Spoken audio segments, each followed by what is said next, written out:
How'd you lick my penis?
Stand beside, or feel the wrath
that's how it goes.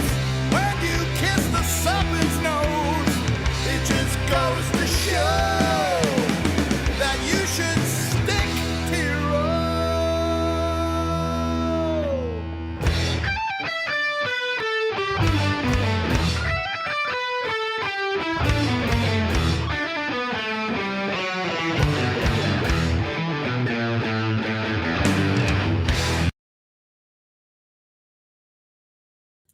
Of Scales of Justice by Max the Axe.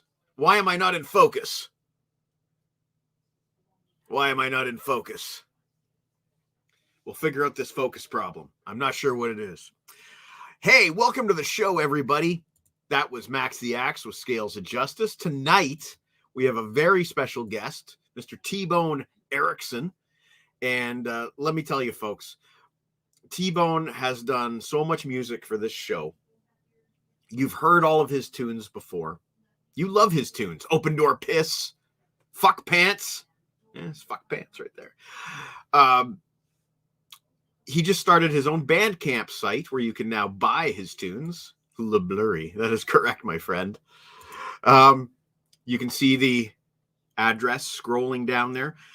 Check it out. tboneerickson.bandcamp.com. You can buy your own MP3 of Fuck Pants or Open Door Piss. Can't wait to talk to T-Bone. But you're here early to see today's depackaging unboxings. So we will really quickly open these up. And then we shall welcome our special guest tonight, Mr. T-Bone Erickson. So this first package comes from England. Oh, Rob Daniels. No! Rob Daniels hates unboxings. Hates them with a passion. This one came from England.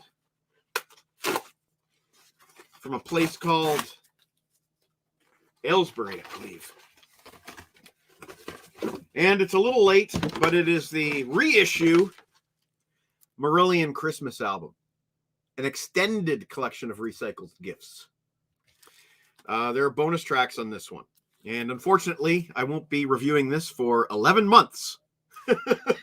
In fact, I probably won't even bother listening to it for 11 months because, come on, like I'm going to listen to Christmas tunes in January? No.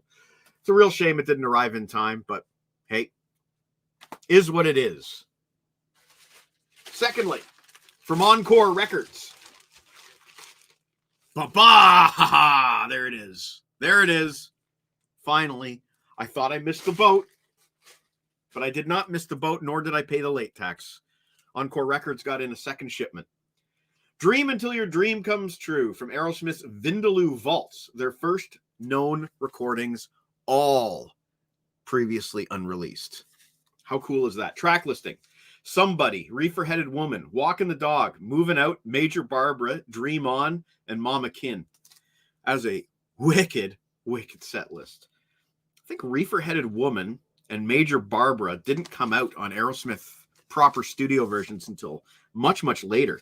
But this was recorded in October of 71. Cannot wait to give that a listen. Aylesbury in Buckinghamshire. Yes. Saw Black Sabbath at Aylesbury Civic Center 2005. That's cool. Speaking of England, though, there's one last thing I wanted to say. Buddy of mine who I have not seen in 20 years. Sarge.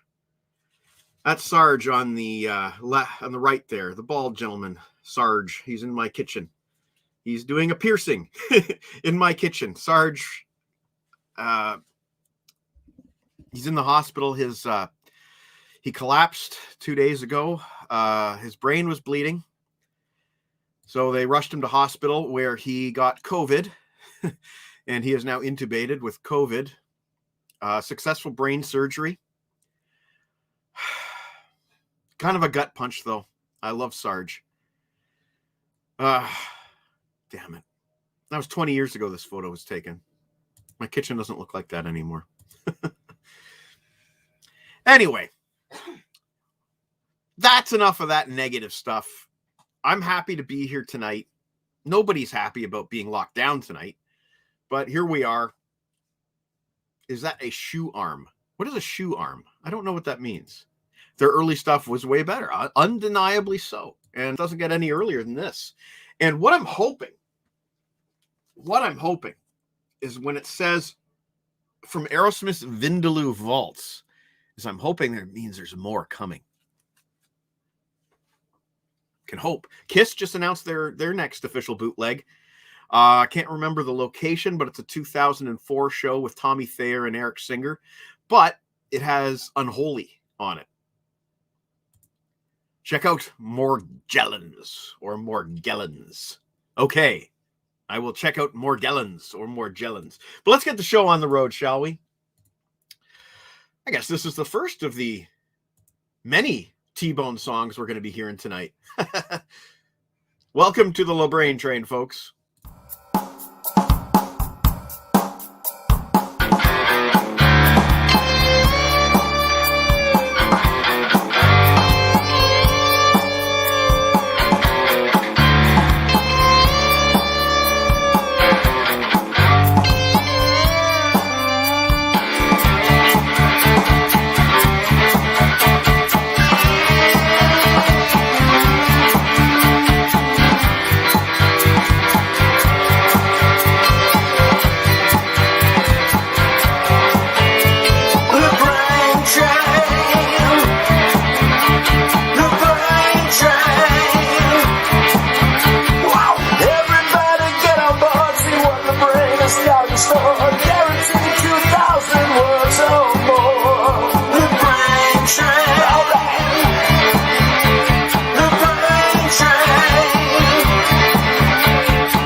Ticket to anywhere and a glazed donut to go. The Brain Train.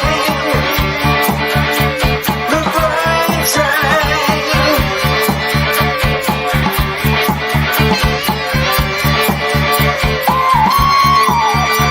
All aboard.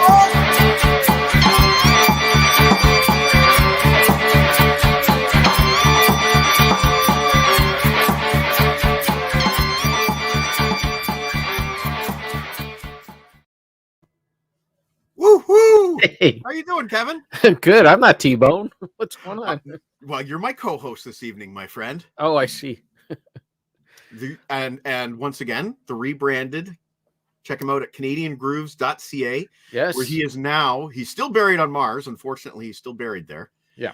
But you are now exclusively covering Canadian music. Yes. And there's a whopping 9 now subscribers to the new website. So if you want to get in on the ground floor, if you want to be number 10, subscribe to CanadianGrooves.ca.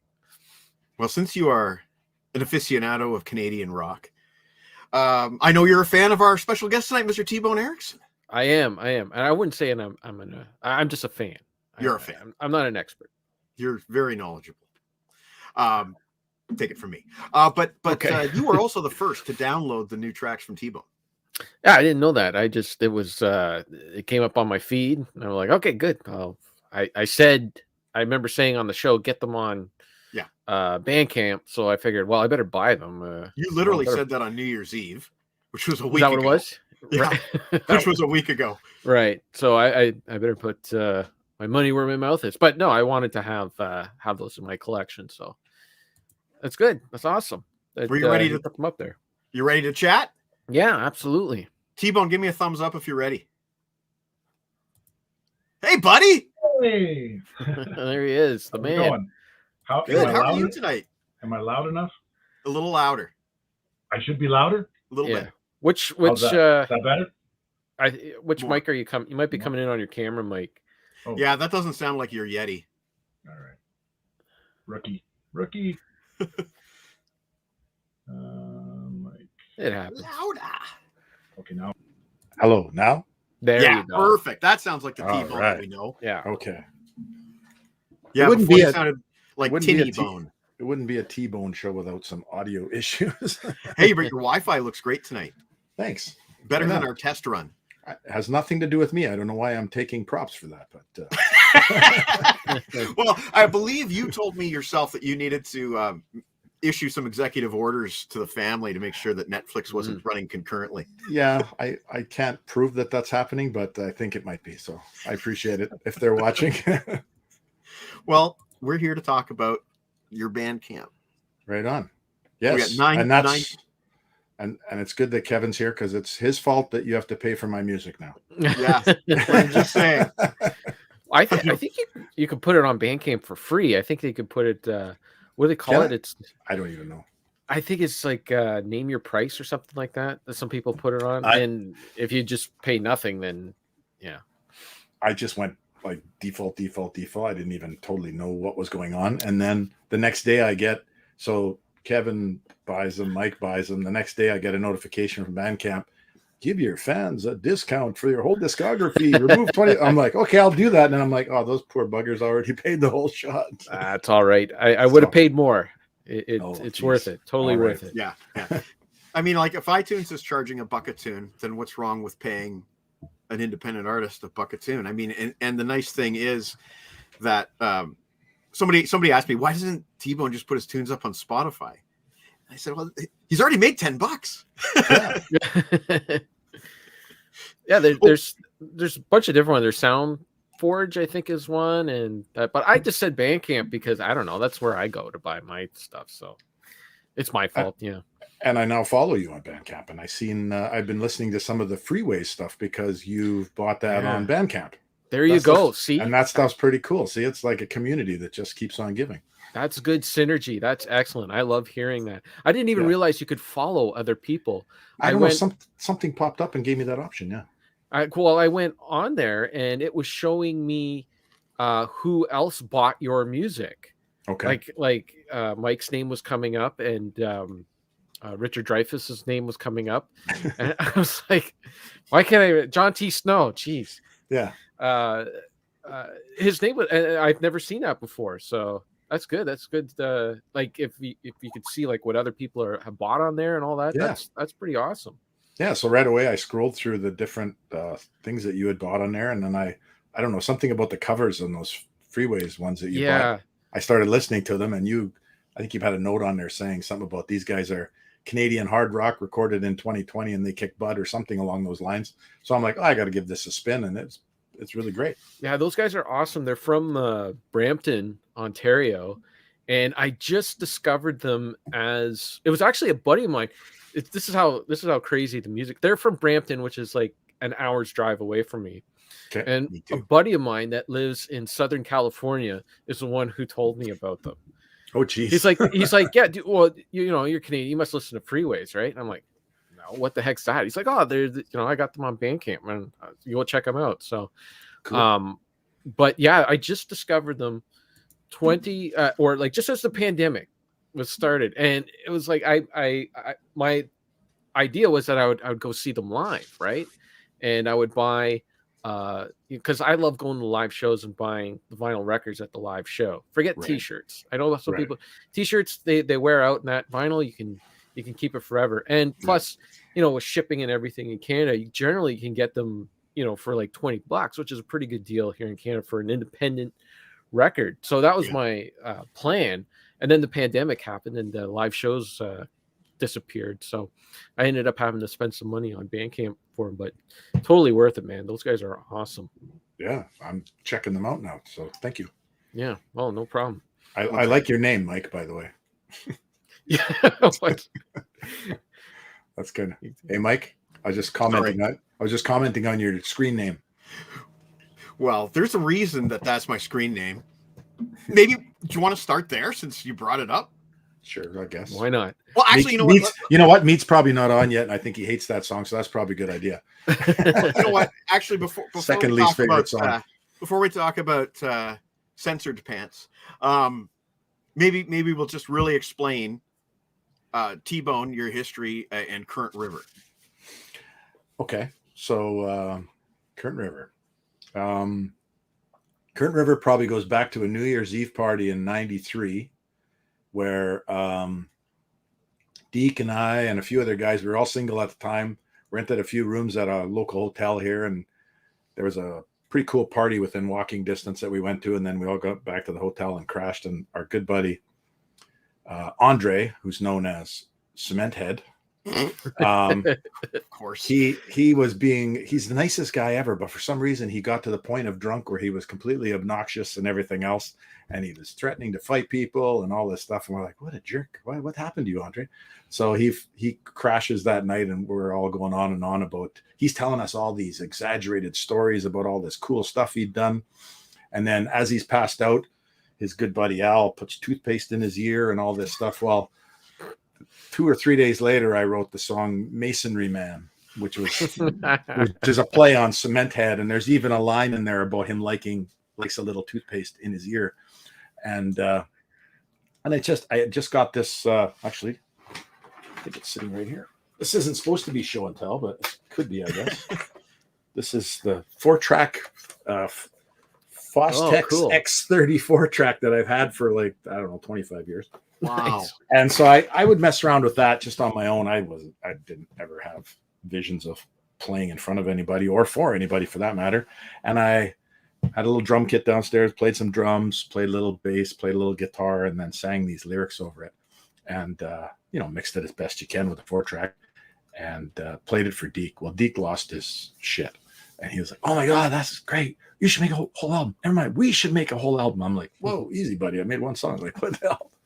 So then we came up with all these Current River isms. Like, the tunes on there, like you heard Hotter to Hell, but they're very inside joke-ish. It's about different landscape features and different spots in and around Current River, people in and around Current River. So all the songs were current. It meant something to him and I, and maybe a few people we knew closely. But that was about it. But then next thing you know, Deke is like, as you know, he's got balls of steel. Yeah, so next thing you know, Deke's talking to actual musician friends of ours, and he's putting a band together. And I'm like, whoa, what are we doing? Yeah, we got a gig at Crocs. I'm like, what? We got a gig? Like, crap, I've been hiding in my bedroom with a fucking 4-track for how many years, and now we got a gig? I was losing my crap. So then we had to learn some other tunes because we only had 8 songs or something, and they were all like, as you know, I don't write long songs, so they were all pretty short. So we had to learn some cover tunes, and we blasted out a show at Crocs, which was it's just so terrible. Somewhere there's a tape of it floating around. I think I have a copy hidden in a vault somewhere that's never going to be opened until after I'm gone. But Deke keeps threatening that he's going to put it online. But anyway, then Current River turned into an actual sort of pseudo band, and much like the Summer of '69 lyrics, Moose quit, Deke got married. Should have known it wouldn't take long. And then some other guys came along, and I found out that, hey, I really actually dig this. So then we morphed into another band, and anyway, without getting too long-winded. But what I just learned there, because I mean I've known about Current River for a long time, but what I just learned there is what you're doing now, playing these songs, all the instruments and all that stuff, you did in the early days with a 4-track. And I've also learned that your current style of sort of writing inside joke kind of songs about people and places was there right from the very first tune. Yeah, that's kind of all I've ever done. Well, I'm quite impressed. So have you listened to that Crocs tape at all since you played it, or did you just bury it? Like you mean that live thing? Yeah. Well, see, we I think it was actually originally our buddy Moose, who was in the original band. He used to have one of those big, camcorder VHS ones, though. Looked like the news guy coming down to talk to you. He had one of those as a hobby camera, right? Just because we're talking early 90s. And he'd set it up on a tripod, and he'd film our whole show. So we were all excited to go back to my place, throw the VHS tape in and watch it. And after halfway through the first song, I'm like, take that. I was so embarrassed, and I was so upset. And I was just like, oh, we're never doing this again. Blah, blah, blah, blah, blah. So then Deke ripped it to a cassette tape and then started printing them and made his own little hand-drawn covers, because we had some extra tapes left over from when we did the Kern River tape, because we were just making everything ourselves, right? And and he starts peddling these tapes and giving them out. I'm like, oh, I'm gonna freaking kill you. They're so they're so bad. Like we do a version of Friends in Low Places by Garth Brooks, because this is how hard up we were to learn tunes. Right. And Deke had a bunch of well, I'll call them older women now from the hospital that came out to see our shows, but they were probably younger than I am now.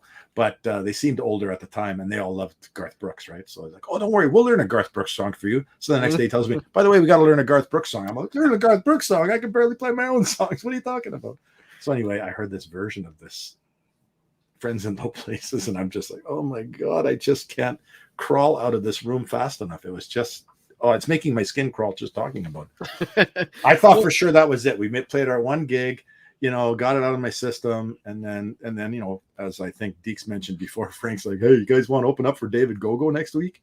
And it's like, David Gogo, that guy's like actually really good, and I really like his new record. At that time, he just had that record with the hit song in there. What was it called? Deep End, I think. I love that tune. And yeah, I got to hang out with him at Crocs and shoot pool with him. Yeah, he was a great. I have some guy. David Gogo. That guy is cool, man. I Yeah, remember he's really cool. he came in for what the heck was it? For like a split second where I worked, we had Mike Bullard. You know, remember that guy? And David Gogo came in for that show, and I'd never seen so many guitar pedals in my life. Like so many Ibanez tube screamers, like daisy chained together, and he would like just click them all on and just giver. It was something else. Man. He would walk through the bar at Crocs, and he's ripping along on there he is. He had long hair and was a little slimmer looking back then, but that's the guy. Not poking fun at him, Ollie. I'm a big fan, but he'd walk through the bar there, and he'd grab a guy's half-drank beer bottle, and he'd start playing slide. Then put it down, and then he'd keep playing, and he'd walk to another table and grab like a woman's wine glass or something and play some more slide. And it was like, oh my God, I was just in awe of this guy. But yeah, it was great. The CD I have, he does a cover of Michael Jackson's. Which one is it? I don't know. It was pretty good, anyways. Smooth. I think it was Smooth Criminal. Is that Smooth Criminal? Okay. I think so. I can't remember. I haven't listened to it in a while. Because there is that like kind of a punk version of Smooth Criminal out there. That's by Alien Ant Farm. Right. Yeah. Maybe it's not that song. It might be Billie Jean or something. Billie Jean's a great tune to cover. I've heard a few good covers of it. Yeah. Oh, that's got a good bass riff on it. So. Oh yeah. Oh no. Well, before we play any tunes, let's take a viewer question here. Sure. This viewer question comes from somebody named Darren Erickson, and he wants to know where we can find the Don't Fret songs. Now, I don't even know what those are. There was 3 of them, if I remember correctly.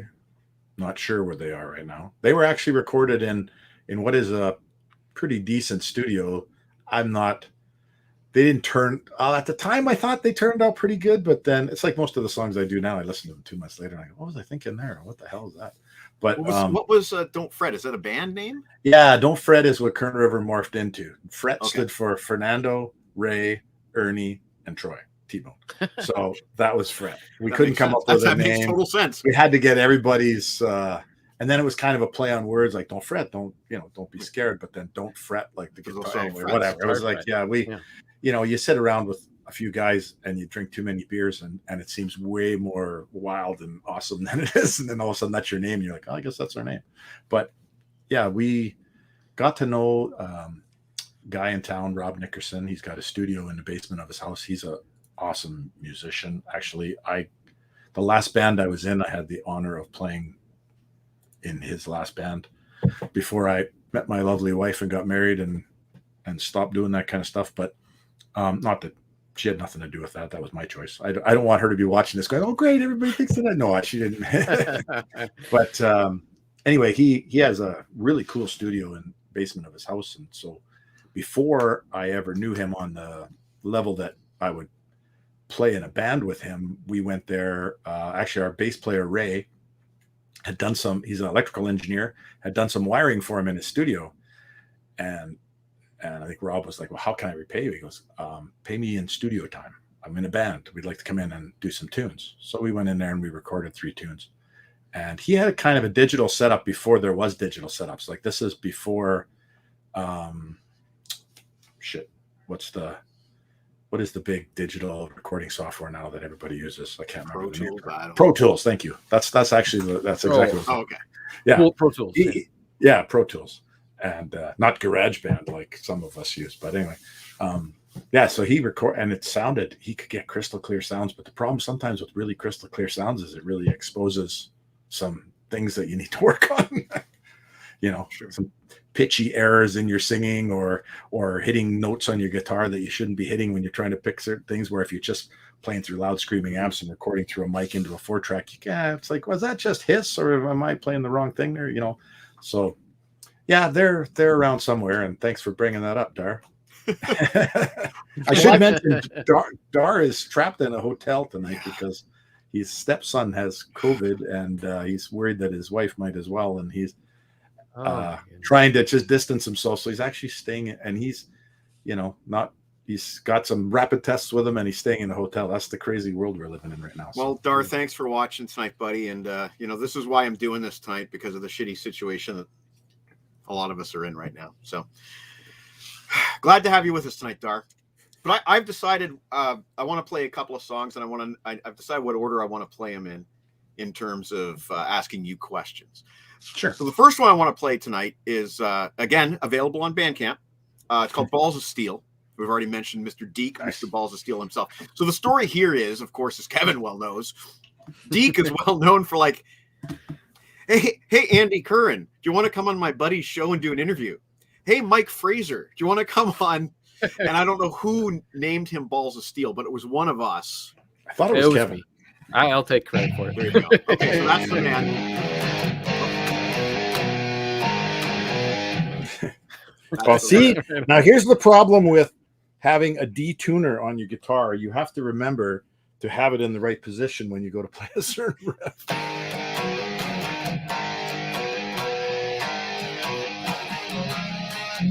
Whoa. Pretty bad when you can't play your own song. Anyway, play the real one, because I don't. All right, let's play the real one. I don't know how to play this guy's tunes.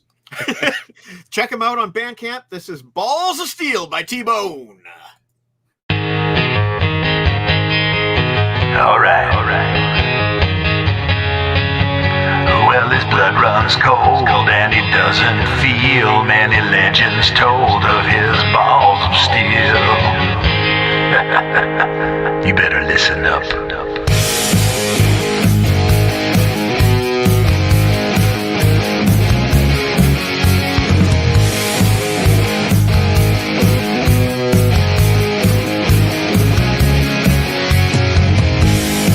Never had a care, never worried who was there. He just looked you in the eye, and like a tiger hunting prey, now he decides, oh, if you live or if you die.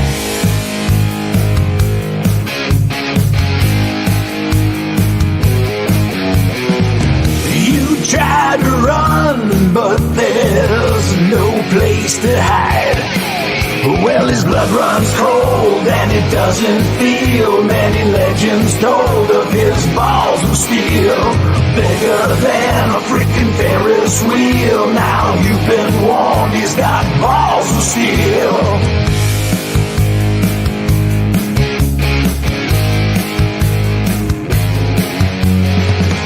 He's a little bit insane.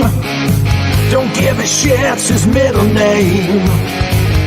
When he's got you in his sights, that's when you must wisely choose your demise. Oh, do you flee or do you fight?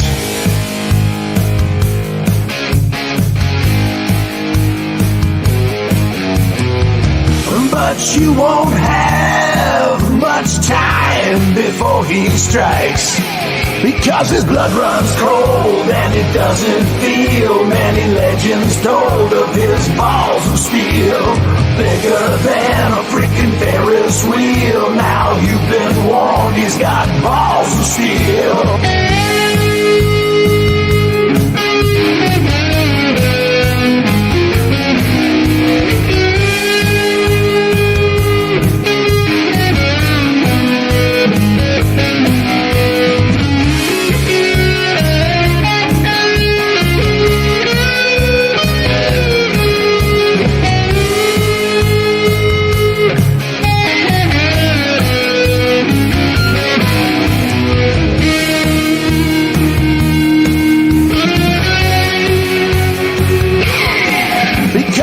blood runs cold and it doesn't feel. Many legends told of his balls of steel, bigger than a freaking Ferris wheel. Now you've been warned, he's got balls of steel. He's coming to collect, so you better kneel. Show your respect for his balls of steel.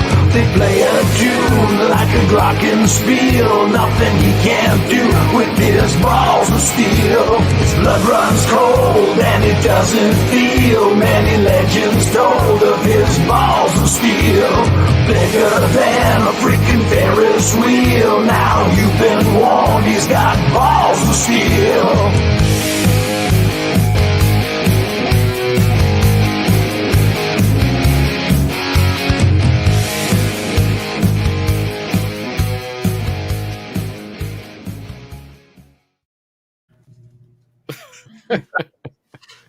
A great Holds video, up. T-Bone. Oh, Great video, man. So obviously that was starring Deke in the Reface app. oh my Which god, you've, that mastered. that was so fun doing that. When I figured that out, that I could put all those Deke's face on all those action hero kind of guys, I was like, oh my god, this is going to be so much fun. So we have a question here from Lana. Sure. She wants to know, who are your musical influences? That's tough because. Well, I know one because we've talked about one. I know these guys you're a fan. Oh yeah, like I love Aerosmith. I'd say Van Halen is probably my favorite band. I'd say if I was going to list my three favorite bands, it's Van Halen, Aerosmith, and AC/DC. AC/DC's Back in Black, I think, was the first album. Like, I used to go to Deke's house since I was like, I don't know, 6, 7 years old. We'd listen to music, and for the first 4 or 5 years, I swear all we listened to was Kiss. And I thought it was okay, but it wasn't like, and not better than okay. I liked going there, listening to Kiss when you're a young kid felt dangerous. It felt like, oh, we're going to go do something cool. But it didn't feel like something I needed to take home with me. You know what I mean? When I heard Back in Black, it was like, what is this? I need this. I need to have this all the time. I want to listen to this all the time. And it was so different. And it was just, I don't know that. I mean, let's face it, that album sold, I don't know, Heaven knows. 80 million copies or however many million copies for Oh my a reason, right? Because it's just so influential. It's so awesome. So as much as I love Van Halen, I love Van Halen as a fan and a viewer, and I'm not going to try to play any of that stuff because that would just, not that I'm going to try and play AC/DC stuff either, but I'd say I steal from AC/DC more than I would ever steal from Van Halen. Like, you know, there's parts of that solo actually in Balls of Steel that are the similar shapes of things that happen in the You Shook Me All Night Long video, or sorry, You Shook Me All Night Long solo. And it's like, I don't play a lot of lead stuff. It's probably very obvious. And so when I'm trying to put something together, it takes me a while. And sometimes you go back to what you know, right? So it's like, oh, if I play it in this other key and I do this, I play it a little slower and do it. Hey, that sounds kind of cool. And it goes with the whatever. So anyway, AC/DC definitely is an influence, I would say. Chris Sarr, great song and awesome video. I agree. Get on Bandcamp and buy it. You cheap That song is Chris Sarr's fault. We can't emphasize that enough. He started this whole thing almost. Yeah, actually, he's of all the people that have never appeared on the show, Chris Sarr is probably the most significant. Before I finish this, it's kind of traditional, and I don't know if Harrison's watching or not, but He's not here tonight. although this beer is made in Sarnia, it's an Australian IPA, and I love the name, Pouch Envy. So by Refined Fool Brewery in Sarnia. So they've got some great beers with some funny names. Like there's one called, what is it called? Van Full of Weirdos. Van Full of Weirdos IPA. So anyway, I love guys that make beer and have a good sense of humor. And you're always trying different ones. Oh, that's the best. So I wanted to play as a follow-up song, Water from the Hose, because Andy Curran again features into this story. Deke, his best buddy. Do I try to embarrass myself again? Oh shit! I love this riff. I think this is one of my favorites. But Real driver. once I discovered Drop D, it's like I hardly ever leave it anymore. Especially because I've got a Drop D kind of a voice. I'm in like Drop Z or something where my talking voice Drop is. Z. Drop Z flat actually. But yeah, that was that piece of music that I had. That music as it sits in that song, arranged and everything, was recorded sitting in GarageBand for probably, I don't know, a month or more. And I was trying all these different things. And the thing I can never bring myself to do, or at least finish, is write a song and be serious, like really serious, like serious lyrics. It's easier for me to fail telling a joke than it is pouring my heart out. You know what I mean? So I was like working on all these different angles for the words, trying to make it, more serious or whatever. And it just wasn't working. And I was like, okay, I shelved this thing. And then Andy Curran was on the show. And he mentioned that one of his favorite lyrics he ever wrote was something about drinking water from a hose. And for some reason, I was just like, what? Oh, and it just made me think right away about growing up in the 70s and 80s and the things that were so different then than now. And how the hell did we survive all that and blah, blah, blah. So, yeah. So Andy Curran, I mean, I basically stole the line from him, but not that he cares. If he wants his share of $25, he's welcome to it.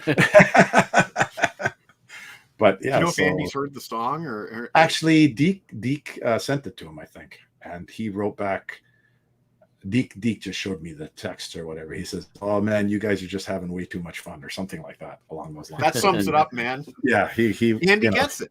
Yeah, he got it. That we're just messing around and having a good time. So once again on Bandcamp, unless Kevin, if you want to add anything, I can't even talk. When we come back, all right. When we come back, I got a question for him. Sounds good. Without further ado, this is T-Bone with "Water from the Hose," inspired by, I believe it's Andy Curran's "Caramel." It might have been. I think you're right. Might have been. Deke can clarify, but here's "Water from the Hose" by T-Bone.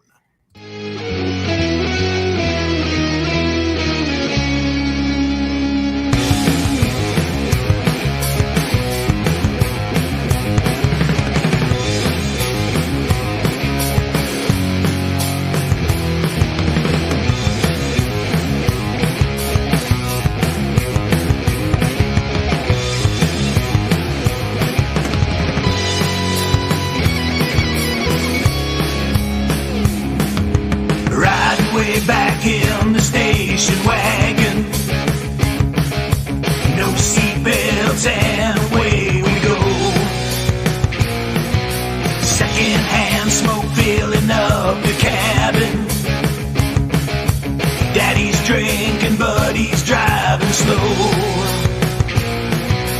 Hitchhiking and we're in luck, riding in the bed of a pickup truck. From this childhood we all grew up. This used to be our reality. Slow ride down so you can see the way the world once used to be. How we survived nobody knows. Drinking water from the hose. Lay it outside beyond the yard. In the streets amongst the cars. All sunburned with a bloody nose. Drinking water from the hose. On the roundabout down at the playground. Get it spinning fast and then you climb. Running home faster than a greyhound. Dinner's cold and Mom said be on time. Shaking like a Polaroid. I'm so late and she's annoyed. When Dad gets home, discipline's deployed. Freedom with accountability. Slow ride down so you can see the way the world once used to be. How we survived, nobody knows. Drinking water from the hose. Lay it outside beyond the yard. In the streets amongst the cars. All sunburned with a bloody nose. Drinking water from the hose.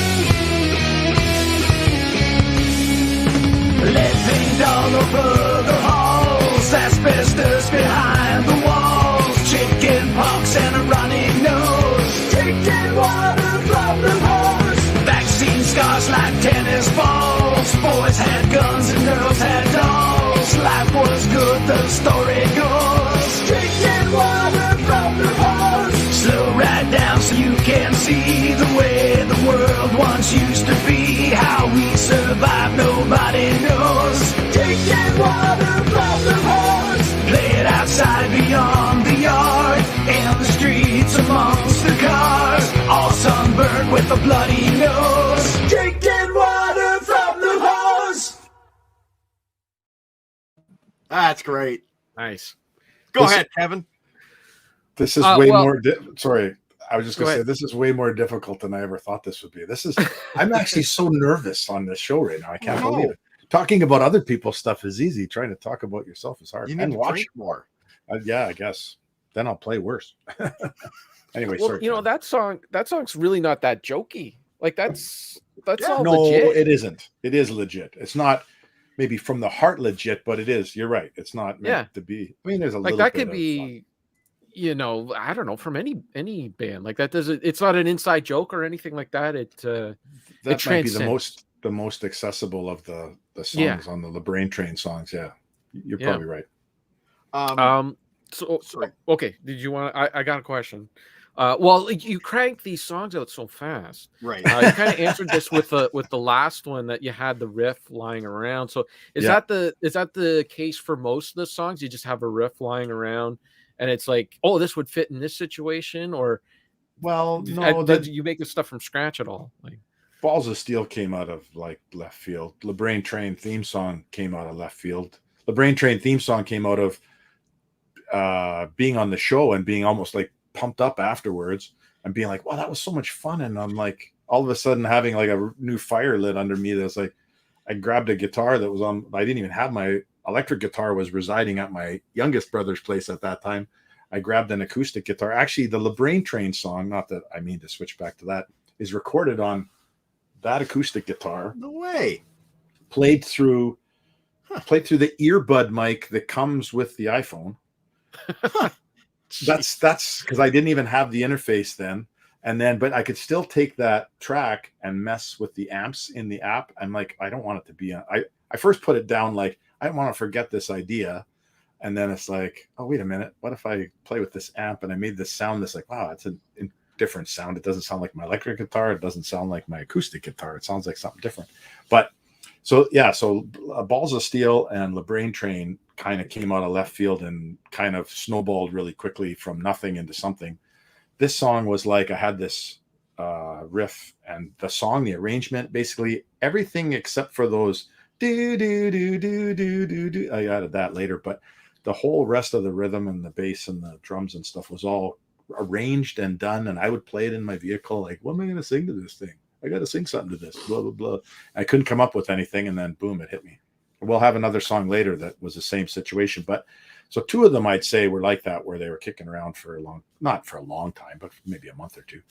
And the rest of them are usually like, I usually don't have enough time. I'm usually put under pressure. Like, hey, can you write Harrison a birthday song? Right. For tomorrow? Sure. Okay.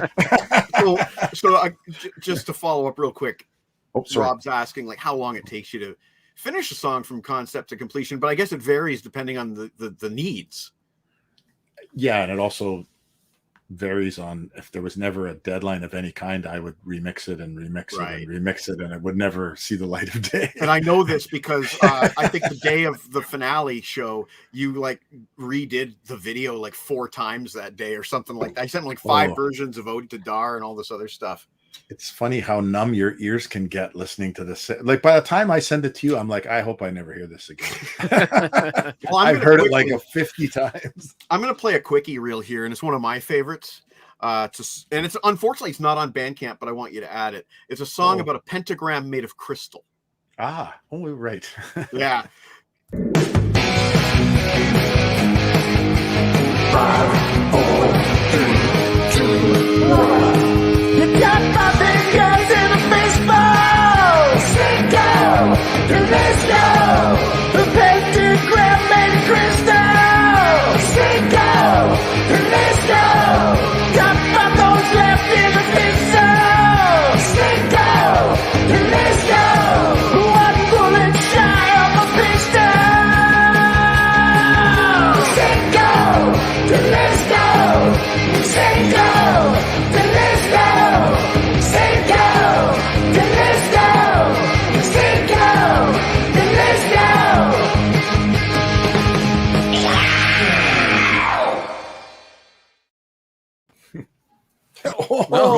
First of all, Uh-oh. what I'd like to have right now is for all you insufferable talking heads, shut your mouths. Actually, cut all your microphones. Cut all your microphones. Hey, because of cancel culture, I am here to give my top 5 complaints about T-Bone songs. Okay, number 5. It's pretty self-explanatory. Balls of Steel. Seriously? I don't think I need to say any more about that one. Number 4. Doesn't make me very thirsty. And that's Scotch on the Rocks. Now, first of all, I hate Scotch. And I've heard that the very talented, but obviously very troubled T-Bone has an entire room simply dedicated to Scotch. More like Scotch on the Brain. Which brings me to number 3, which is just a cute little metaphor, just enabling the man's obsession with drinking water from the hose. Let's be real here. That ain't water. That's Scotch. Drink some water, Troy. Please. Number 2 complaint. Max the Axe? Sounds like a wannabe male stripper. Max the Swinging Axe. Yeah. Rambling on about a bunch of over-the-hill has-been drunks, and apparently you were also drinking their predictable head-banging bullshit by the hose. And my number 1 complaint, and what else more could it be but open door piss, of course. Of course, I have my own reasons for that. But what is this obsession with balls and piss? I rest my case. Like, really. Hey, end scene there. Troy, I just want to say, hey, That was awesome. congrats on the Bandcamp stuff, and thank you for being a sounding board on some shit for us. You have helped us, and yeah, I'm out. But first, I want to say one PS. Oh, back to scene. And what do you have against pants? I like pants. What is wrong with you? You say fuck pants? No, T-Bone, you got it all wrong. Fuck you, Erickson. Fuck you. They cover your balls of steel. That's what I like. Pants. Hey, Meek, before you. Oh no, Meek is drunk. I don't know. I don't know. I don't. That's think an so. extreme honor. You just got roasted by Uncle Meat. I know. was something else. That's great. Actually, was that a wrestling character? Yeah, he was Is that trying to do like okay. yeah, he was trying to do one of those wrestling type characters. I feel like he actually put time into that, so He did. I'm actually touched. Dude, this afternoon he was rehearsing it, and he's like, "I got it down to just around 2 minutes. I'll see if I can get it to just under 2." Oh, that's awesome. He was rehearsing it all afternoon. It was perfect. It was perfect. Meat's such a neat guy, and out of the blue, I won't hear from him for a month or so. Yeah. He'll shoot me a text on Messenger, and all of a sudden, and I can tell he's either had a couple drinks or maybe he's a bit high, and usually it's late, and I'm either one or the other myself. And he's like, "Have you ever heard Willie Nelson's Phases and Stages?" He'll send me a message. I can hear his voice. He's not talking to me right here. I'm like, "No, I haven't." "Oh, you should check it out. I'm listening to it right now." So then I go and download it, and then the two of us are just, "Yeah, that's really cool." And then I listened to a whole Willie Nelson record that I never heard before one night, just messaging back and forth with Meat. So anyway, There have Meat's been many awesome. times after the show where my phone will ring just like minutes after the show, and I'll be like, "There's an episode of WKRP you just have to watch. Just trust me." So yeah. He called me and not texted me that time after the Van Halen show. He called me. We talked for about an hour and a half after a 3-hour show because he was so pumped up about how much fun he had on the show. It was cool. That I've was a had good those nights episode. before. Yeah. And I didn't mind that either because I was pumped up after the show too. So it's just a good chance to just, shoot the shit. But anyway, awesome. Thank you, Meat. That was great. Did that loosen you up at all? A little bit. Okay. Plus, good. I finished my first beer, so that's good. I should probably cut the caffeine for the rest of the night. Oh, come on. It's Saturday. Move on tomorrow. to Canada Dry.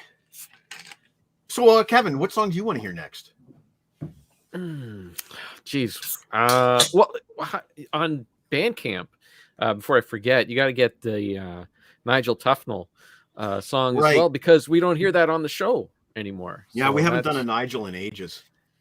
Yeah, I don't. Is that coming back? Yeah, yeah. It'll Oh, it is? come back. Okay. It'll come back sometime when we have a small panel and an appropriate subject. We're going to do another Nigel, but nothing solidified at the moment. Right. That little echoey thing in there was totally inspired by heavy duty, heavy duty rock and roll. You Right, remember right. from Spinal Tap? Right. That's where the Nigel Tough. Do you want to hear that Oh, one? Is that word. what you're saying, Kevin? Sure, why not? Okay, so this is an official request now. We want maybe Adam is a single track, put Nigel Cool. Tufnell and Cinco de Listo as a single track. Yeah, that's true. 2 for 1. Yeah, that'd be awesome. All right, so this is just a quickie, but yeah, I miss it too. Here's the Nigel Tufnell top 10. Nigel, tough no. The top 10. Nigel, tough no. The top 10. Nigel, tough no. Oh, these ones go to Nigel, tough no. The top 10. Nigel, tough no. Nigel, tough no. These cute little ditties. I love them.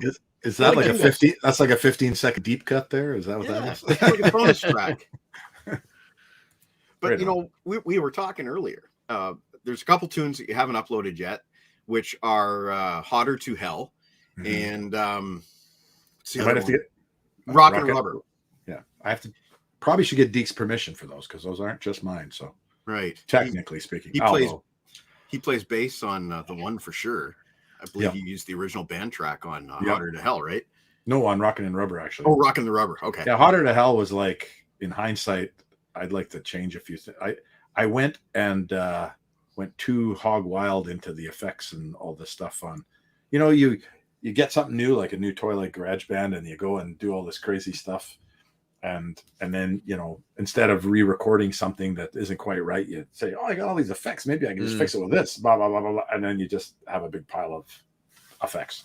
Yeah. So there's probably a way to clean that up somewhere and maybe reissue it sounding less computerized, but it was fun. And I mean, that was, the Brain Train was the first foray into Bandcamp, but that was like very basic, just a drum track, acoustic guitar, and a little bit of stuff. And that was probably only like 6 tracks even on GarageBand. And it happened so fast. But Hotter to Hell, I spent way too much time making something I wasn't 100%, not even 80% happy with. So maybe we'll fix it up and try to get it on there. See, that surprises me because I love it.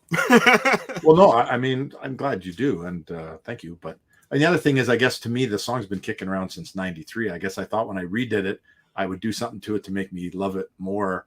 And I didn't necessarily. It's like I almost want to listen to the tape version, but the tape version's pretty bad. And those are original Current River tunes is what we're saying. On that 4-track, Yeah. which I had to learn how to make. I could make 6 tracks if I took the 4, mix them down to a stereo 2, then put that tape into the 4-track. Now the 2 tracks were only on one side of the tape. So I had 2 more tracks on the other side. So lots of times you'd get your 4 tracks of music, mix it down to your 2-track stereo, take that tape that you mixed it down to, put that one back into the machine. And now I had 2 extra tracks to do like a lead and a background vocal or something. Wow. And yeah, the struggle was real back in the day. I'm not joking around. That's an old school technique. I've heard other, Yeah, bouncing legit tracks. rock bands talk about doing that when they only had 4-track players. Yeah. You know? Well, the Beatles would have like 2 4-tracks and somehow they put them together. Yeah. I'm not even totally sure how they did that, but Well, the magic of George Martin, I suppose. yes. But Speaking of which, I'm only 1 episode into that trilogy, but what a great little mini series that is. I gotta watch that. Yeah, me too. Mm. Yeah, I meant to do it over Christmas, but we have an old TV and we can't get Disney Plus on it, so we're gonna buy a new TV in the new year anyway, and that's when we'll binge it. I just saw a thing on somewhere saying they're going to release it on DVD in February, I think. Oh, nice. And I was hearing like $40 or something for the for like 9 hours. I thought that was pretty good, actually. for a Beatles fan that wants to own it, I thought that was pretty good. I remember this is going back 25 years ago, buying the big, I think it was like 10 VHS tape Beatles anthology. Kevin nods his head knowingly. Yeah, I remember seeing it. I never bought it. Oh, no spoilers, please. Okay, no spoilers. I mean, that was a while ago, but I'm sure you remember when the Beatles kind of had that 90s moment again with Free as a Bird and all that stuff. Don't tell Brian that the Beatles break up. Right. Spoiler alert. I'm just Yoko Ono. Yeah. Oh my goodness. See, T-Bone just likes talking about other bands. It's more fun. It is more fun. You like a certain other band that we've played on this show a lot. A band called Max the Axe. Yes. And then out of the blue, you wrote a song called Max the Axe. That music was another piece of music that had totally different original inspiration for lyrics that didn't work out. Sat there, totally arranged, mixed, almost exactly the same. Even the lead parts are almost exactly the same. And sitting there, shelved it, watched that Max episode. And then I heard in my head that cowbell part. I did the Max the Axe. And I'm like, oh my God. Literally left there, came into here, started writing words. You're referring to Harrison and our attempt to interview the band Max the Axe. Your attempt to tame Max the Axe. Right. I would call that the worst interview ever made. Which failed, but was what was failure at its most awesomeness. It was great. I've never seen an interview like that before where the band looked like they were about to break up live in an interview. So what's the bass player's name? Is it Mitch or Mike Mitchell? Yeah. Mike Mitchell. Okay. Mike Mitchell. He's called Mike sometimes, he's called Mitch sometimes, but yeah. Oh my God, that guy cracked me up too. Holy cow. Holy crap. Yeah. I don't know if that's his normal personality or if he was a little enhanced, but holy man, that guy was funny. Yeah. Yeah, when he came out and said, "We suck live," I was just like, oh my God. I'm trying to get people to like this band, and this guy comes out and just says, "We suck. That's why we don't play live, because we suck." Oh, and he I'm surprised he's not on here ranting and raving, because he went on a big thing about analog and stuff. And don't get me wrong, if I could afford to have a room with all that stuff, that'd be the best. I still think the best stuff comes out of analog and vinyl. And, you know, we all know going back now, we all made a big mistake. We should have stuck with our vinyl records and not given them all away. But I never gave mine away. Well, I did ditch all of my cassettes. They're all gone. Yeah, me too. I guess I regret that, because now in the Instagram era, people like to take pictures of every copy they own of something, including their cassette copy. And I can't do that. I cannot participate.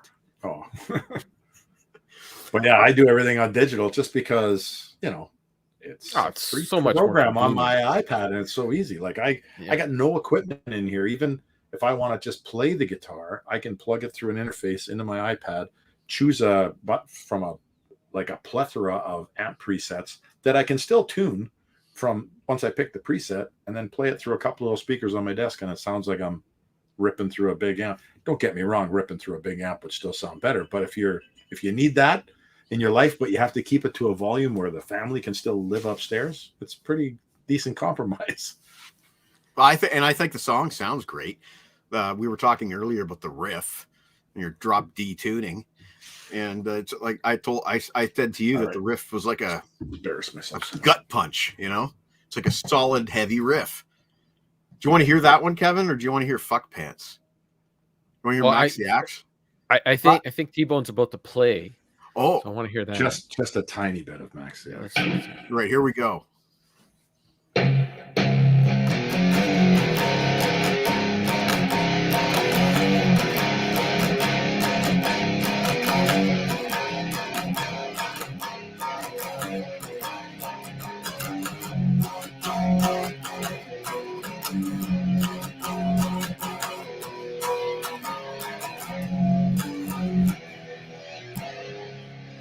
Anyway, that's just my God, I can't believe how it sounds. Between nerves and beer.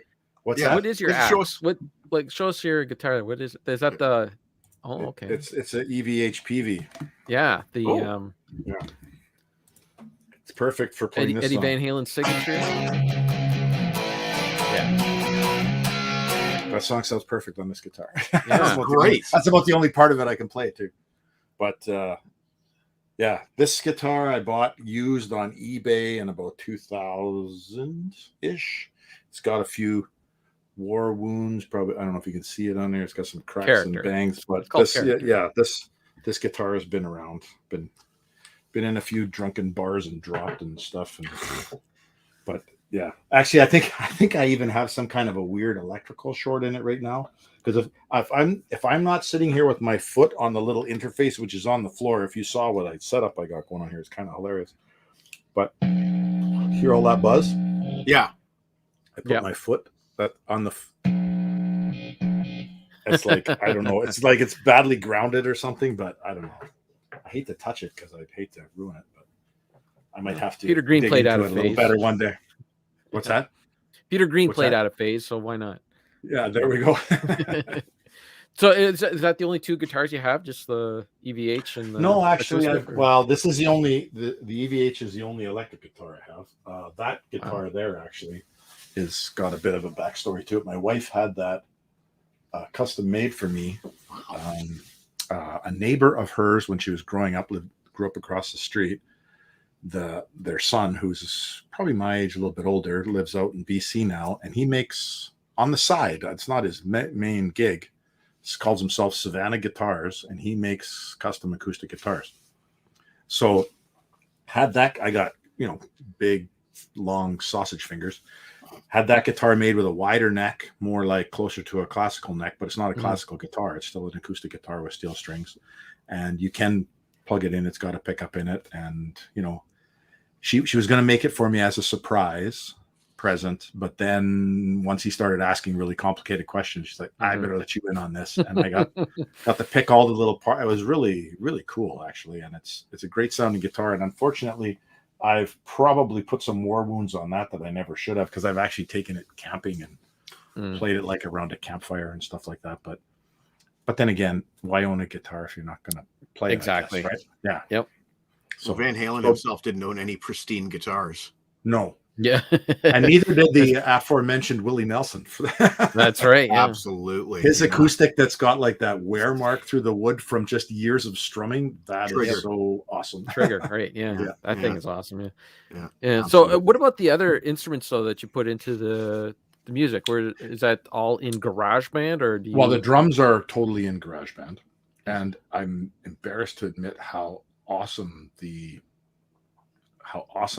kind of, not simple, but if you kind of know what you're doing, they've got like some drummers that you can kind of choose in there. They all got names. Hey, there's Logan and Matt, and that's just funny. They got different names. And Matt plays pop music, but Logan plays old school heavy metal and blah blah blah. And you pick from there, and then usually I put a riff down to a click track or something.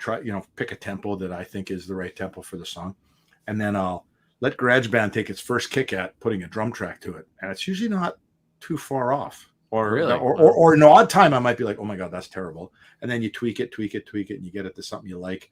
And then the odd time, like the cowbell, for instance, I couldn't find the cowbell anywhere else, so I had to do through MIDI. I had to put a separate track in just to put it in there, just to put the cowbell in there because it had to be there.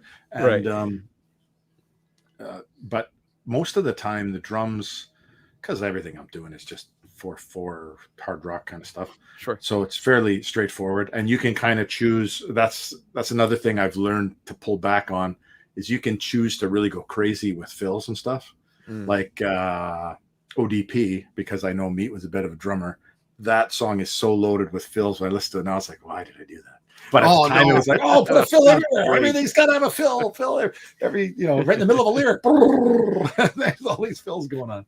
I mean, the bass sometimes I tap out on MIDI because I can bring up like the strings on the screen and tap it out. I have played the bass on that acoustic sometimes and just kind of muffled it and then screwed around with effects to try. But I don't own a bass guitar, so I'm not doing a lot of it on an acoustic instrument. I'm mostly tapping it out on the screen. And I got to get my bass player Deke out of retirement so that I can get some real bass tracks onto these songs. And then most of the time I don't do much else, but on the Harrison tune, I actually messed around with the string section on GarageBand and doubled up that whole riff with we could talk about that, I guess, when we get to that song, if we get to that song. But That was depends fun. how much That time you was- have. that We're already was- at an hour. Actually, I could probably. I'll play something. I got my speaker set up here, and I got GarageBand open here because that's how I'm playing my guitar. But I could play just. I could isolate the strings, and it sounds pretty neat. Yeah, let's hear it. We want to hear it right now? Well, Sure, is that what why you were not? was that what you were saying? Yeah. Well, I wasn't sure if you were going to play that Hey, song man. at some point. I would lead into it by playing the isolated strings version, because when I first came up with it, I was like, I know I'm writing a heavy metal tune, but what's more heavy metal than adding strings into like this? Kind Totally of up to you guys, heavy- because heavy I know riff. what song. I know what song we're closing on tonight. Definitely know Okay. what song we're Yes. closing on tonight. So anything true. else you want to hear is up to how much time you guys have. Spoiler alert. Let's just see if I can. I'll leave the drums out too. I'll just try to put.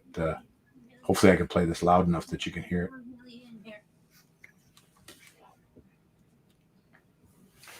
All right, let's see if this works. Can you hear that? Yeah, Yeah. there it is.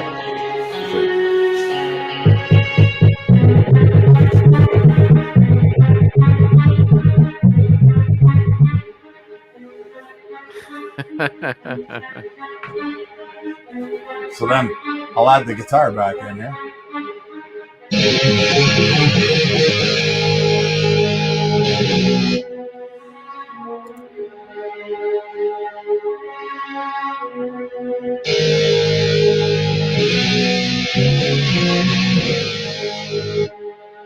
Anyway, I get a kick out of just listening to that string section. It just makes me smile.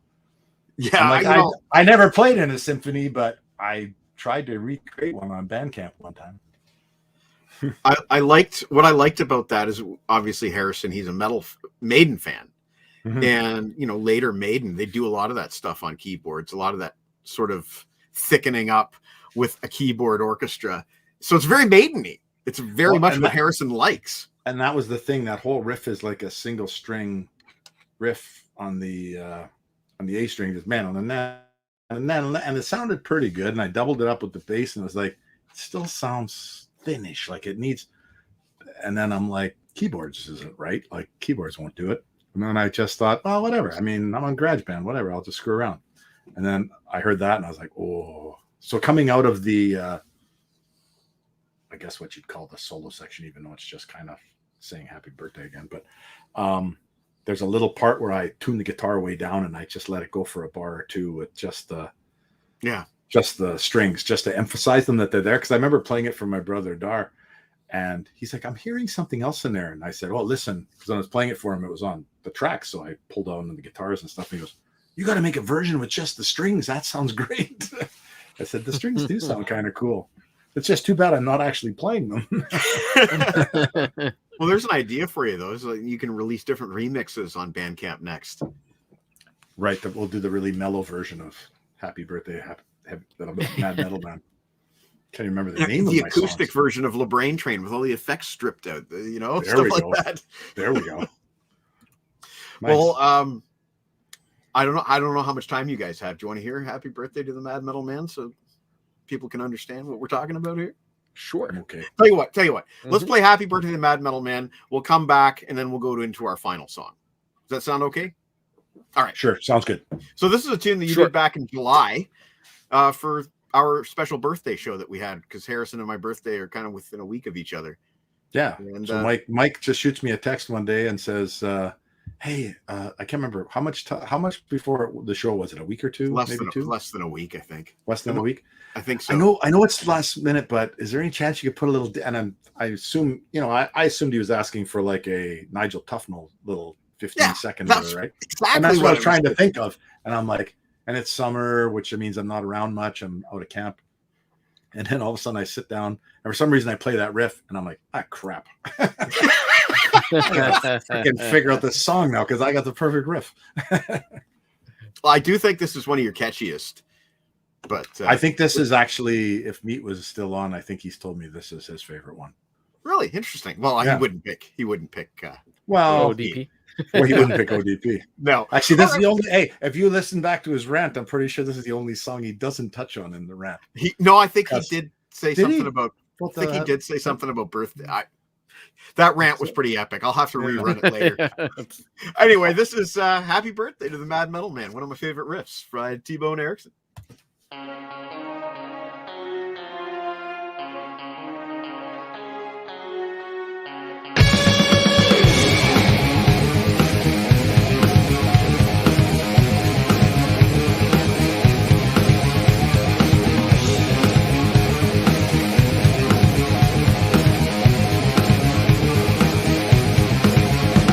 From a land down under comes a burning flame, like a crack of thunder when you hear his name. So contrary, borderline insane, you can't look away.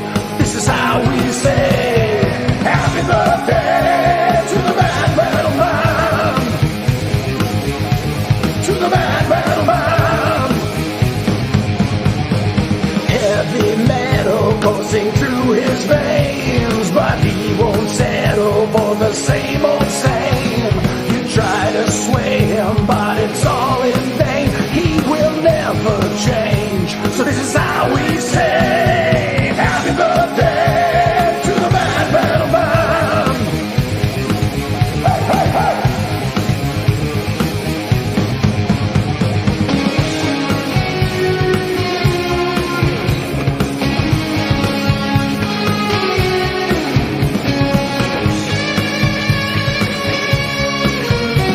This is how we say happy birthday to the Mad Metal Man, the Mad Metal Man. Hey, hey, hey. Hey, hey, hey. Hey, hey, hey.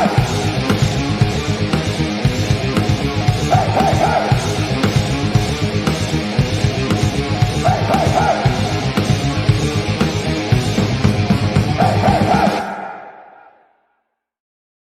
That's another great video. That's the other thing. That's another Too, like one. T-Bone doesn't just do the music, but he does all the videos and everything too. Like it's And he'll send me like 4 versions of it on the day that the show is supposed to happen. Like, I just tweaked it just a little bit. I made the wiggles more wiggly or whatever, you know? That's awesome. If I actually said that, that's great. No, that's I'm paraphrasing. No, but that does sound like the kind of little weird detail that I would pick up on. But you know what I'm talking about, how you send me 4 versions of a video in Oh one no, day. I know exactly. You laughed. Well, you told Harrison that one time, and Harrison suggested that I need to release each of those versions. I'm like, no, I remixed it each time for a reason. Those are gone. I guess the last thing I want to say before I throw it to Kevin and we play our final song tonight, I find it absolutely remarkable and a little bit uplifting in these dark times we live in today, that here we are, 3 guys who've never met. We live hours and hours and hours apart from each other. You extend the community to all of the wonderful people that have been taking part. And I really give Aaron a lot of credit for this, as he's Mr. Community. You know, he's, in my opinion, he's the epicenter of the community that we Aaron. Not Not to be mistaken for Darren. to be mistaken for Way to Darren. butt in, Dar. but I find it absolutely remarkable and inspiring and uplifting that here we are, all these people that have never met, and most of us truthfully never will meet. And yet here you've been writing these incredible songs that are capturing our personalities. And I'm just waiting for one called Buried on Mars. And I'm waiting for another one called Too Loud, Too Old. But we'll get there. And I just want to say thanks. No pressure. I just want to say thanks because, you know, for the last year of you making these tunes, you've been, you know, really a huge part of making this pandemic tolerable. And, you know, I'm personally very grateful. You've given me a library of videos. I've got like 20 videos in my library here that I play regularly. And thank you, T-Bone. I just want to thank you. Well, That's all I have to say. Thank you for saying that. But at the same time, the LeBrain train coming along during the pandemic, and, you know, I was a little late to get on board, so to speak. But, you know, because Deke was involved, that got me involved, and then me being on the show the first time kind of ignited some of this. So, thanks to the LeBrain Train, thanks to the LeBrain Train faithful, everybody involved that, lets a guy from Thunder Bay throw his video on the show and doesn't beat him up for it and find something positive to say about it. So, hey, we can, it's like Aaron said, better than anybody. It's the community. It's not one person doing it for anybody. You started this train, so to speak. Look at this. Everybody wants a I'm song. Skinny bopping. Popping. Oh boy. You know what, Chris? I think it's very likely that Kevin's not even that far away, but I think it's very likely that one day we'll meet up with the Thunder Bay crew. But a guy like Harrison and somebody like Lana, highly unlikely that we'll ever meet in person. That's the fact. They live in the Pacific. Thank you, Lana. Thanks for all the kind comments. That's awesome. Yeah. Well, Kevin, you know what song we're playing finally, but Yes. I'll throw it to you for our last. Of course you do. I'm guessing it's ODP. I'm hoping it's ODP. ODP. Apparently it's your new ringtone. I heard rumor.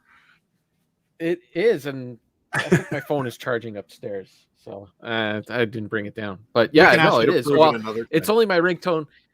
It's specifically for when Sarah calls my phone. Nice. Because she loves that song so much that that's awesome. I know she does. That's awesome. I know she does. I love it. I remember the day it debuted, and Kevin said, I was watching the show, and Kevin said something about, I can hear Sarah laughing upstairs. Oh yeah, she loves Yeah. That's right. And you know something funny is that show that we were doing where we debuted ODP, it was one where we were really crunching for time. I think it might have been the one where Kevin calculated that, each of us had like 60 seconds in total. And so we were crunching for time. Yeah. And I said, here's the thing, guys, though, is that I have a song that I have to play.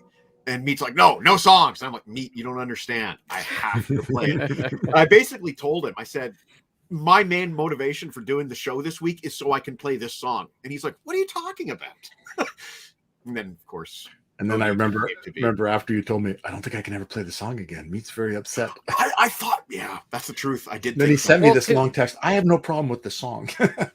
It's been a while. Maybe we should tell the story of how the ODP came about to be. How did that Mike start? has to tell that story. Mike has to tell.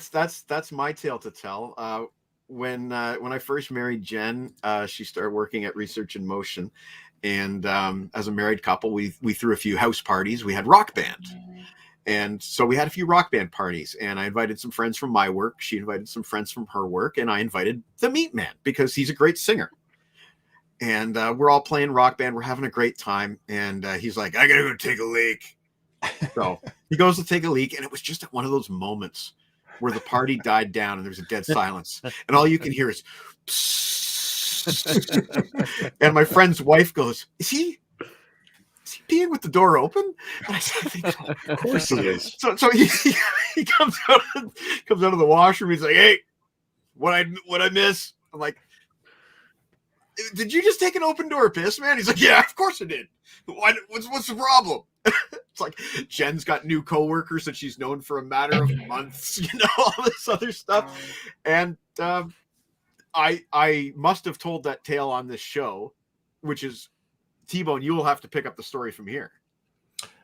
Well, the story was told on the show a few different times, and again, if I'm not mistaken, if Chris Starr is still on, he can correct me if I'm wrong. But much like the,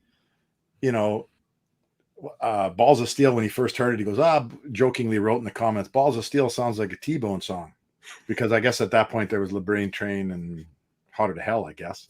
And he had heard this, we'd written these goofy song titles or whatever. And he's like, that sounds like a T-Bone song. And I remember watching the show going, maybe that should be a T-Bone song. Actually, sounds like an AC/DC title, actually. Totally would fit on Ballbreaker. Yeah, totally would fit on Ballbreaker. But much like the ODP one, the story came up again, not for the first time on the show, but it had come up for maybe the umpteenth time. And I'm pretty sure Chris Starr wrote in the comments, sounds like Open Door. It wasn't called ODP yet, but it was just, sounds like Open Door Piss. It sounds like another T-Bone song. And I'm like, okay, I guess it is.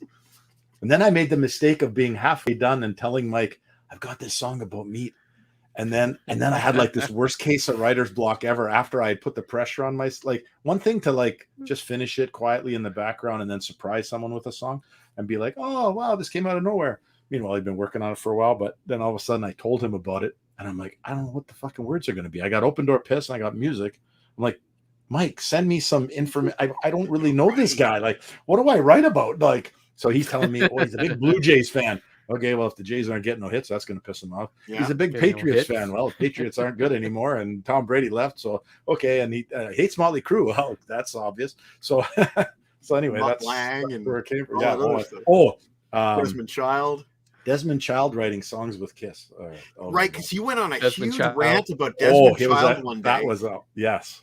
I think that might have been on our. Was that on our Aerosmith show? You know what? It might have been, but because he hates him with anybody from rock music. But there was also somehow Mike Fraser also ties into this. That he asked me to like send Mike Fraser an email, like sort of apologizing or clarifying his comments on '90s Aerosmith. Right. And Fraser emailed me back, and he's like, "No sweat, dude. Like, it's like I don't take offense to stuff." But ever since then, every once in a while, Mike Fraser will turn up watching the show. And he'll be like, "Where's Uncle Meat?" Yeah, I know. He's a huge Uncle Meat fan. Right.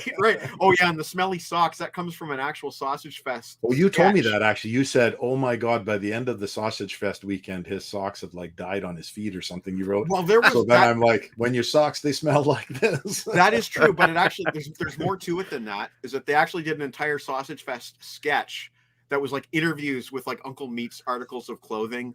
And it's like, Uncle Meat's underwear, how are you? It's like, please kill me, take my life and put my life to an end. And then Uncle Meat's toothbrush, I've been neglected for so long, stuff like that. And they interviewed Uncle Meat's socks, which is why I mentioned that too. They were on life support. They were on life support or whatever, they were more holes than material. But that was one of my most favorite sketches. By the way, you guys are killing Sarah upstairs. She is laughing her ass off. Oh, that's awesome. Well, I'm glad. That's the whole point. Are you going to play the song now? Unless Kevin has anything else he wants to add. Nope. I think we said it all. Yeah. Except for go down there and buy some tunes. Yes, buy. Get it.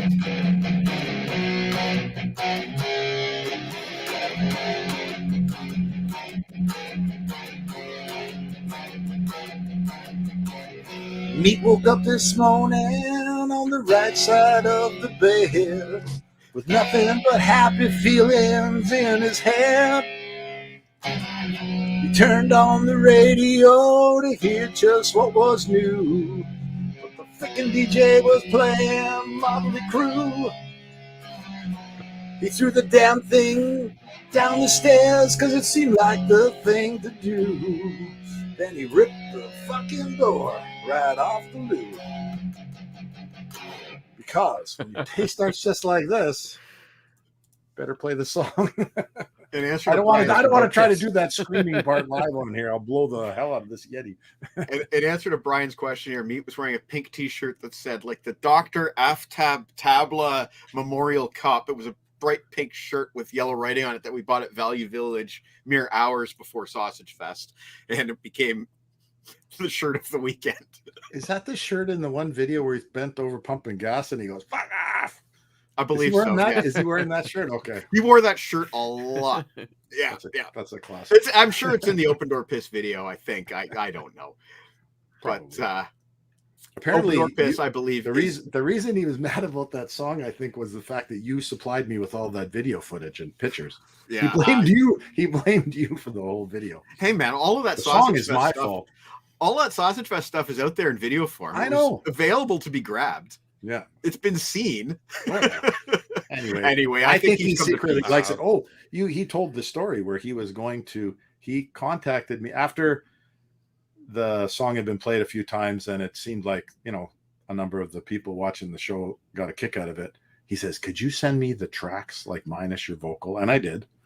And because he said, would you be offended if I wrote a song, but it was about you and Mike and I could poke a little fun at you guys? I said, go ahead. That'd be fantastic. I'd be kind of honored that you wanted to do that. I never heard this song. I know. And then it never ended up happening, but he mentioned it on one of the shows. Maybe it was the Max show. I don't know. He went off on a little tangent there and he mentioned that He almost wrote Open Door shit, but maybe it's better it never happened.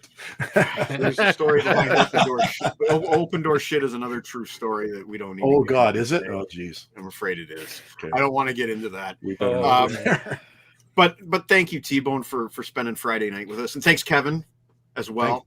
Thank you guys. Never Appreciate it. You know, Kevin and I are both huge fans. Yeah, of thanks for having me. It's been a blast. Tunes and I hope a few people, you know, throw him a couple bucks, man. Download some tunes. He's been such a big part of this year of this. I should have done this in like a tent outside in the snow. Oh, that would have been a musician in need. Well, you're in Thunder Bay. You got more snow than us, I'm assuming. But we do. It's actually minus 25 today too, so it's actually pretty crap. cold. It's not that cold all the time, but yeah, today's a real winter day. Thank you, Rob. Thank you, buddy. Yeah, screw that. Is that Rob Collins or Rob Phil Collins? Daniels? Indeed. I can't remember which one it is. I can't remember who named him Rob Collins, but somebody did. Well, thanks again, T-Bone. We're going to go out on Sarah's favorite song and my favorite song as well. This is a true story. Premature there. This is a true story, and it is called Open Door Piss. Thanks for watching, everybody, and we'll see you next time, whenever that may be. Good night. Thank you. Cheers.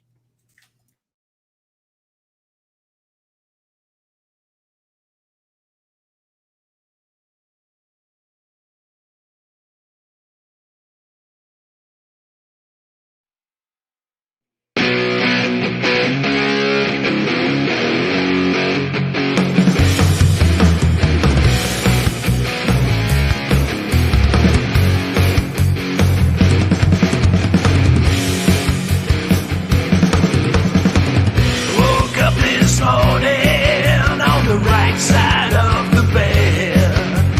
Nothing but happy feelings in my head. I turned on the radio to hear just what was new, but the DJ is playing Motley Crue. I threw the damn thing down the stairs, seemed like the thing to do. Then I ripped the bloody door right off the loo. Because when your day starts just like this, an open door piss. When I hear Nikki says, an open door piss. Don't care if you're not impressed, an open door piss. Did I mention I was a house guest? An open door piss.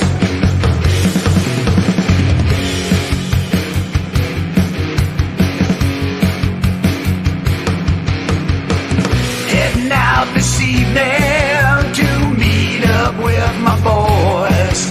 For a couple beers we'll make a little noise. Checked out the telly to find out what's the score. But the Patriots, they ain't no good no more. I threw that telly on the floor, then caught shit from the man. So I made a beeline straight for the can.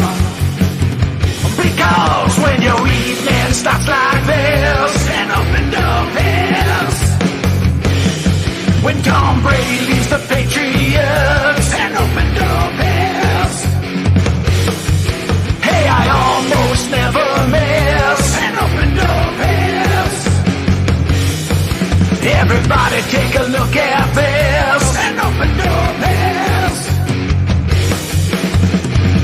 Don't care about your rules, don't live my life to please you fools. If you don't like it, turn the other way.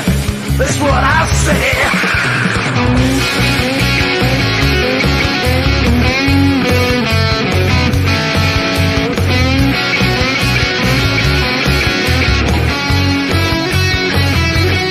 Like Desmond Child writing songs with Kiss, an open door piss. Like 90s ballads from Aerosmith, an open door piss. When The Jays can't get no hits, and up and up hits. When your socks, they smell like this, and up and up hits. When you just don't give a shit, and up and up hits. I think you get the gist, and up and up hits.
Welcome, Nighthawks. We've been expecting you.